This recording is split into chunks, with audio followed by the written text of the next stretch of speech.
দোস্ত, আমার আইসিটি একদমই ভালো যায়নি, মনটাই খারাপ। তুই চিন্তাই করিস না, শোন আমি কিভাবে সামলালাম। আইসিটি পরীক্ষার আগে সময় ছিল মাত্র 3 দিন। তারপর স্মার্ট সহায় অ্যাপ নামিয়ে তাদের সাপোর্টে নক দিলাম। তারা আমাকে এআই সাজেশন, স্মার্ট অ্যানালাইসিস দেখিয়ে দিল, কোন টপিকগুলো বেশি গুরুত্বপূর্ণ, কোনগুলোর উপর অধিক ফোকাস দিতে হবে। মানে সময়ও প্রচুর বাঁচলো। মানে অ্যাপ কি তোর দুর্বলতা অনুসারে এক্সাম তৈরি করে?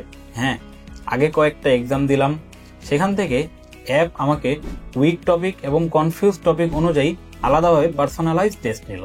এমসিকিউতে তো আমার সব অপশনই সঠিক মনে হয়, তুই এটা কিভাবে ঠিক করলি? যেগুলো ভুল করতাম সেগুলোই বারবার রিপিট, কোনোটা একবার, কোনোটা 2বার, কোনোটা 3বার বা তারও বেশি। তাই অপশন কনফিউশন কেটে গেল এবং ভুল প্রশ্নগুলো মাথায় বসে গেল। তারপর আইসিটি এর 25 মার্ক এমসিকিউতে আমি এভাবেই 20+ এমসিকিউ কারেক্ট করলাম। দোস্ত, আমি তো অ্যাপ ইউজ করছি, অ্যানালাইসিস ও সাজেশন মেনে প্রবলেমও সলভ করছি। পরীক্ষা শেষের প্রশ্ন মিলিয়ে দেখি প্রায় সব টপিকই অ্যাপের অ্যানালাইসিস ও সাজেশন থেকে এসেছে। আর অ্যাপ থেকে প্রস্তুতি না নিলে অন্তত 10 নম্বর কম পড়তো, এটা কনফার্ম। তুই যেন আমার মতো কম সময়ে হিমশিম না খাস।